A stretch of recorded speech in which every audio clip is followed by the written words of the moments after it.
Jadi waktu membaca la ilaha illallah, tidak ada yang sempurna kecuali Tuhanku Allah. Kemudian Allah, Tuhanku sempurna. Kemudian hu, sidin yang sempurna. Nah, lamun nang kaya itu, insya Allah hati kita itu sehari-sehari bertambah himung, bertambah senang, bertambah lapang, bertambah gembira. Dengan adanya hati senang, hati gembira, maka badan kita sehat. Dan orang melihat kita awet muda. Kenapa jasidin itu jalan sasar sehari, pina sasar memanis serupa. Nah, resepnya hajin meminum jamu Madura. Sebenarnya resepnya itu adalah hati lapang. Hati lapang itu karena ilmu ada di dalam hati. Di antaranya sudah yakin bahwa ada bisi Allah. Allah itu bersifat saraba sempurna. Kadada kekurangan sesuatu pun. Dan yang bersifat sempurna ini milik bagi kita. Allahu Rabbi. Allah itu milik aku. Coba. Di samping itu apa-apa amalan yang diberi sudah oleh Abah dipakai. Di antaranya tarekat samaniyah diamalkan saban subuh lawan saban maghrib atau mbah asar. La ilaha illallah 166 kali. Allah 66 kali. Hu 77 kali. Abah ulangi la ilaha illallah 166 kali. Allah 66 kali. Hu 77 kali. Kemudian membaca wasiat sidin 4 kali berturut-turut.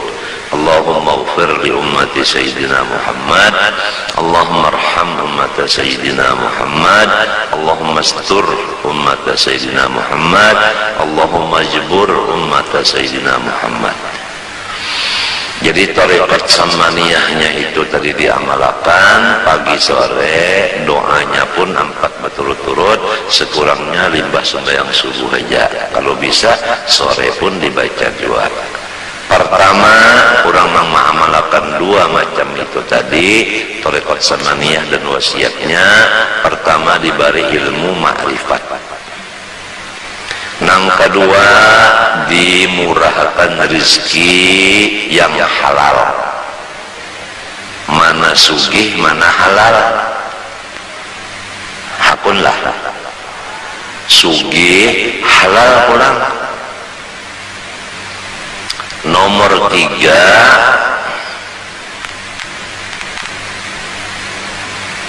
ditulis jumlah wali kutub.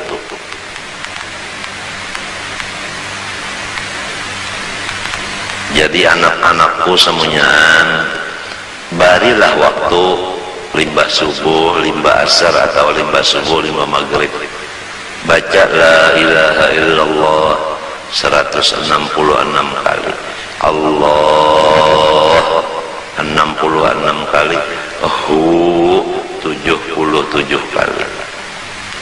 Kemudian Allahumma ighfir li ummati Sayyidina Muhammad, Allahumma arham ummata Sayyidina Muhammad, Allahumma astur ummata Sayyidina Muhammad, Allahumma jbur ummata Sayyidina Muhammad 4 kali berturut-turut. Tasbih jangan kada bisi. Kopi jangan kadang minum sedikit barang. Dan yang lebih-lebih penting lagi, dirancaki duduk di majelis wali Allah.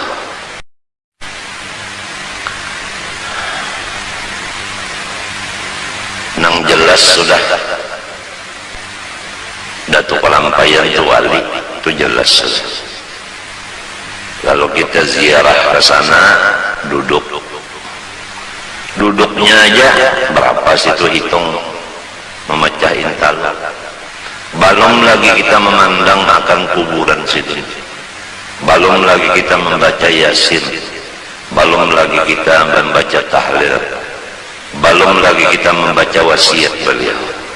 Setiap orang ziarah ke makam Kalampayan, Sidin minta kepada orang nang ziarah membacakan wasiat Sidin di dalam ziarah itu, yaitu pertama membaca Qul huwallahu ahad 13 kali, sholawat Nabi 14 kali, Fatihah sekali, Qul a'udzu birabbil falaq sekali, Qul a'udzu birabbin nas sekali.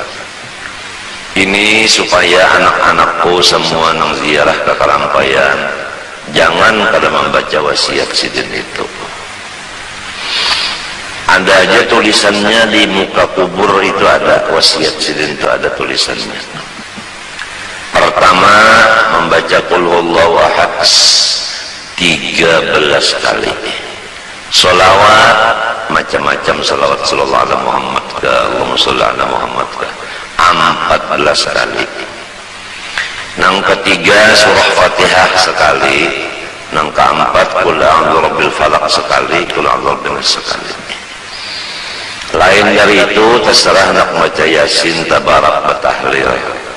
Hanya meminta kepada Allah, bertawassul, ya Allah ya Tuhanku, ulun minta kepada Engkau dengan berkat Datu Kalampayan supaya ulun balaki guru ijeh. Astagfirullah, salah diralat. Mbak sudah tonton bacaan, ya Allah ya Tuhanku, ulun minta kepada sampian bertawassul dengan Datu Kalampayan supaya ulun guru ijai dapat bini pulang. Nah itu bujur, kada salah kada. Amin. Nah tadudi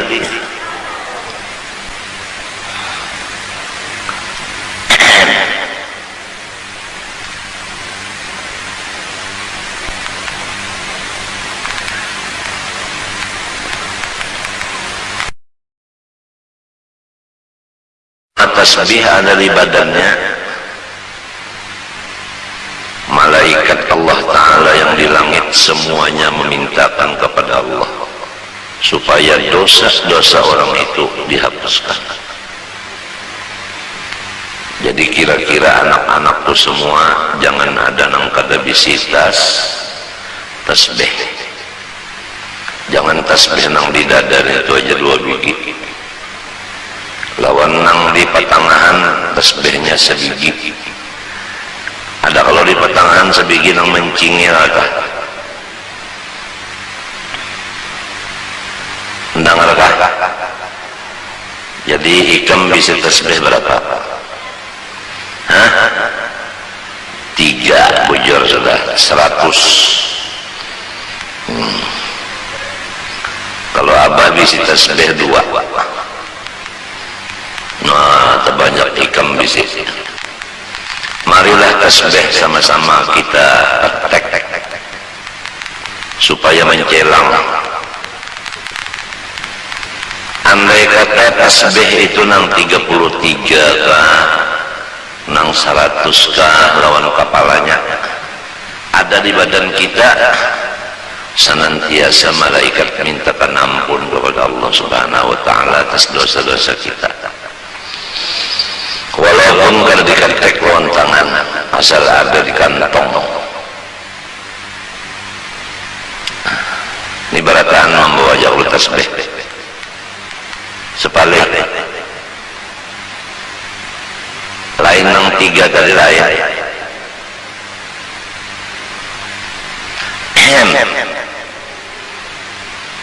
Menukar tasbih buntungnya. Nang murah-murah aja, jangan nang larang-larang. Asal ada bisi. Apalagi kalau bisa mengambil ijazah tasbih lawan guru itu mengambil ijazah lawan gurunya sampai kepada Sayyidina Muhammad sallallahu alaihi wasallam. Yang diantara fadilatnya ijazah tasbih itu masuk surga bi ghairi hisab. Limbah bangun dari kubur tengah dari dalam surganya aja. Kada tahu bapanas di padang mahsyar, kada tahu betiti siratal mustaqim, kada tahu betimbang, kada tahu berhisab. Pokoknya bangun di kubur ada di surga. Nah, itulah ijazah tasbih. Satu lagi ijazah bersalaman. Rasulullah bersabda, siapa bersalaman dengan aku dan sampai hari kiamat, ijazah musafahah, saya masuk surga kada berhisab juga. Ada lagi yang semacamnya berasuk tangan. Kalau bersalaman minta, berasuk tangan minta.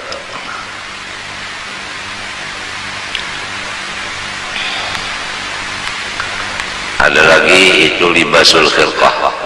Guru itu memasangkan pakaian yang kesiden diandak di kepala, diandak di bahu. Nang bakas pakaian guru itu diandak.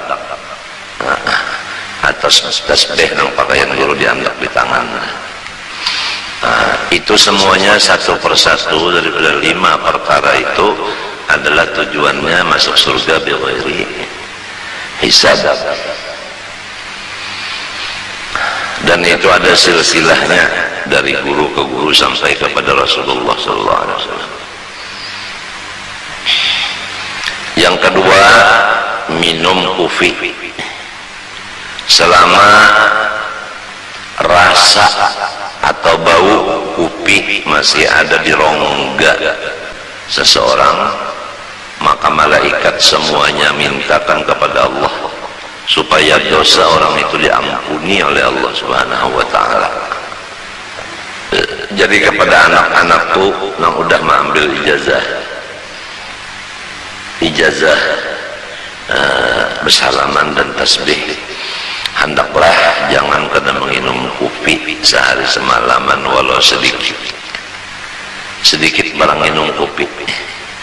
Nah, selama kopi itu masih ada di dalam rongga kita, baunya, bekasnya itu, malaikat mintakan ampun segala dosa kita.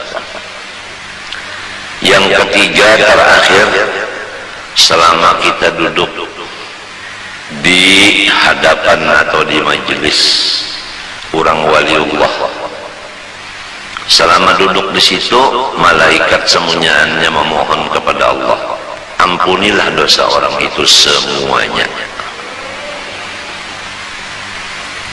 Waliullah ini nang hidup lo nang mati sama, nang sudah dikubur atau nang belum dikubur. Cuma anunya bedanya, kalau nang dikubur kita kada kau pandar lagi, dan kita kada kau melihat lagi lawan sidin, dan kita kada kau lagi bahasa salaman lawan sidin. Sidin sudah dalam kubur, ya Allah. Kalau nang masih hidup kau bahasa salaman lawan sidin, kau melihat lawan sidin. Apabila sidin melihat kita atau kita melihat sidin, ada disebutkan dalam riwayat kita, inna lillahi rijalan man nadha ilaihim nadratan sa'ida sa'adatan la yashqa ba'da abada. Ada satu riwayat, man nadharu ilaihi nadratan sa'ida sa'adatan la yashqa ba'daha abada. Bahwasanya wali-wali Allah Ta'ala itu apabila melihat akan seseorang dengan mata beliau, orang yang dilihat beliau itu untung selama-lamanya, atau beliau kada melihat, tapi kita nang melihat non beliau, nang ada cengangnya kita lan sidin minten, maka si kita ini ditulis untung dunia akhirat. Lamun sidin melihat lawan kita, kita melihat lawan sidin, luar biasa. Nah, inilah hidup kita siang malam ini. Pertama, menuntut ilmu nang mengakibatkan kita ini sehari demi sehari bertambah untung. Jangan sehari-sehari bertambah rugi. Menggunakan mata, menggunakan muntung, menggunakan awak. Awak duduk di majelis waliullah, mata memandang waliullah, tangan bersalaman lawan waliullah, di awak ada tasbih. Sudah rancak kita mendengar apabila orang duduk di majelis waliullah, sama ada nang hidup maupun nang mati, duduknya itu sekadar memecah intalu sabigi, intalu mantah. Intalu mantah itu ambil sebigi, diketek lawan tangan pecah. Duduknya di majelis wali sekadar itu aja, satu mat mana. Maka pahalanya kita duduk satu mat itu lebih banyak daripada mulai keluar di parut beribadat siang malam non stop sampai mati. Misalnya ada seseorang namanya Abdullah, dia duduk di majelis wali sekadar memecah intalu sedikit. Ada seseorang namanya Abdurrahman, mulai keluar di parut umat langsung beribadat siang dan malam, umurnya 100. Kada singampihan beribadat 100 tahun mati. Maka Abdullah itulah yang paling sugih pahala daripada Abdurrahman tadi. Nah, itulah artinya cara orang mencari keuntungan hidup. Ma'andak akan burit duduk di majelis waliullah, sekadar memecah intalu sabigi. Kalau duduknya seperempat jam memecah intalu berapa biji? Coba bayangkan, kaliakan aja untung benar. Cuma kalau orang munafik duduk di majelis wali itu sama dengan burung duduk di dalam sangkar. Dia berpikir hendak keluar daripada sangkar itu, rasa kada nyaman di dalam sangkar. Dia lengah daripada Allah. Dia duduk bukan di majelis wali, dia kada bisi tasbih, dia membuang-buang waktu. Mata kada melihat kepada orang soleh, telinga kada mendengar kata-kata orang soleh, tangan kada bersalaman lawan orang soleh, beelang bukan ke tempat orang soleh. Jadi salah inya juga kada menggunakan awaknya kepada yang semestinya. Jelas saja sudah.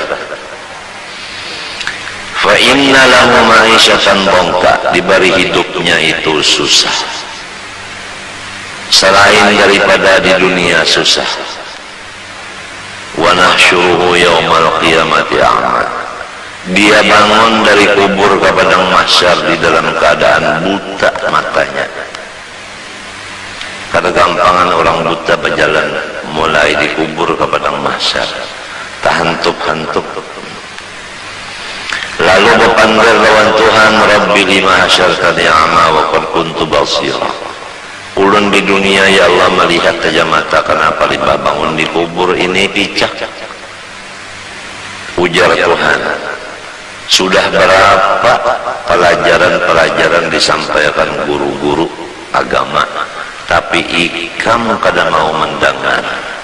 Ada juga yang mendengar kada maasih, kada menurut, kada memakai.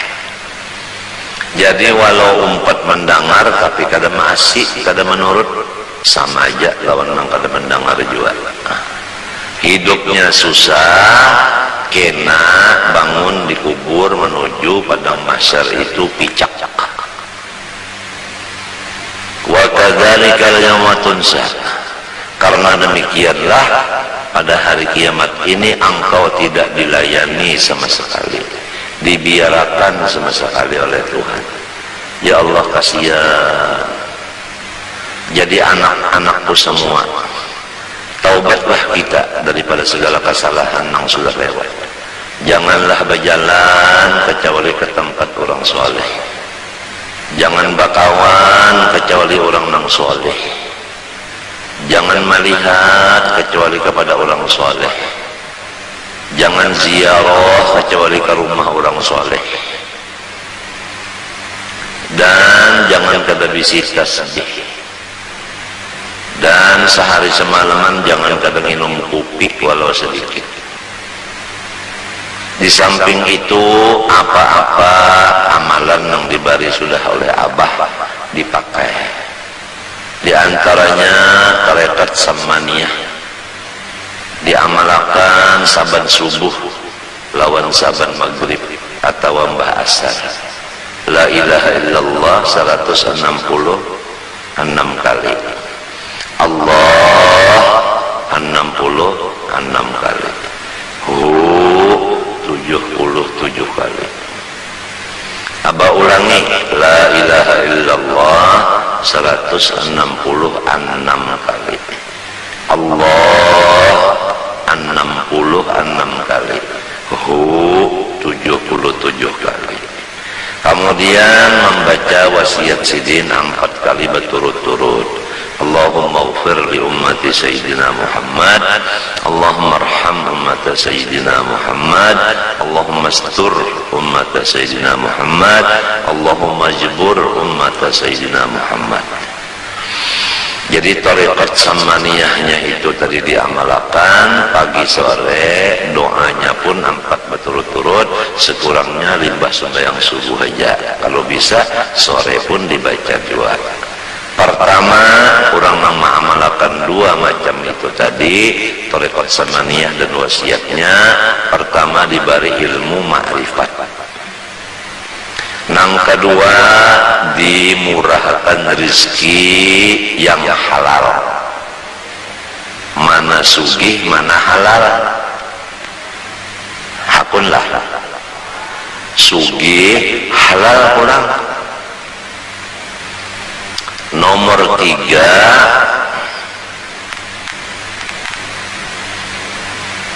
ditulis jumlah wali kutub.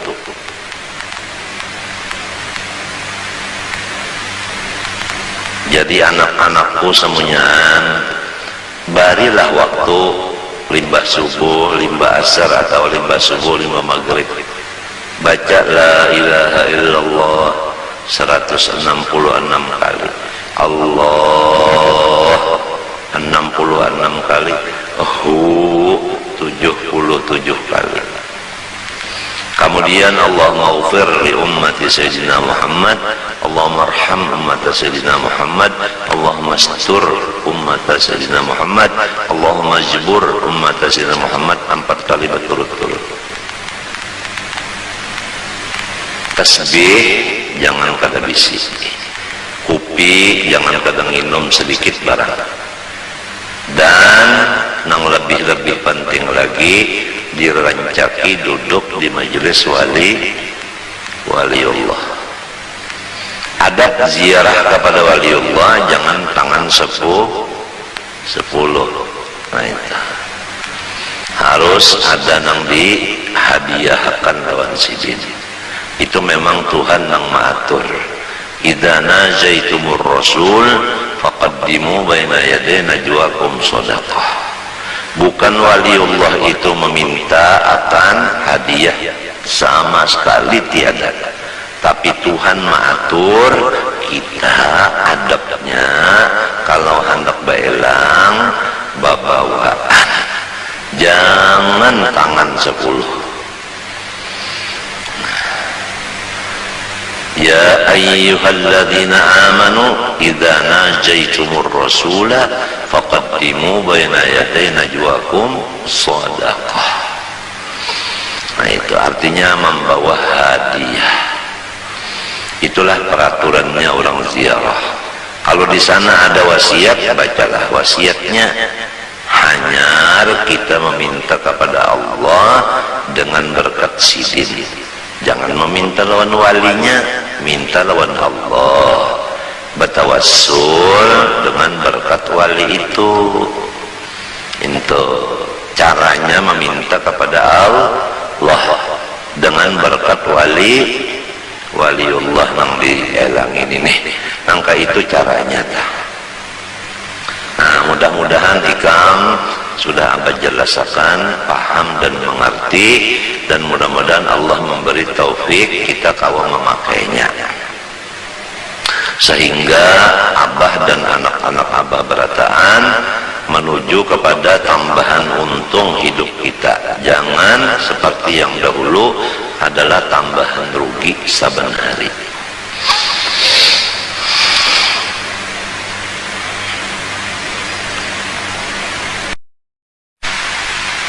Sekarang banyak sudah harta yang haram. Di antaranya ada bakat. Di antaranya berjual barang yang sudah jadi, utas, galang, medalion, anu bonel. Di situ ada emas. Lalu berjual belinya berutang-utangan. Padahal itu hukumnya riba. Kalau kita berjualan barang-barang yang ada emasnya, emasnya itu harus dikontan.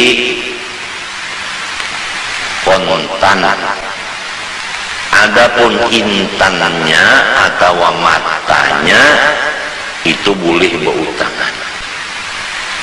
Emasnya itu wajib kontan.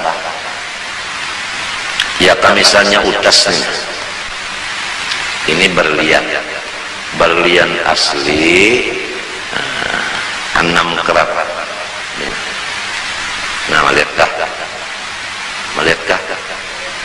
Nah, harganya 400 juta. Ikatnya ini perak. Nah, bukan emas. Kalau ikatnya emas, lalu abah jual. Intannya ini boleh berutangan, tapi si ikatnya ini harus bayar kontan. Nah, itu.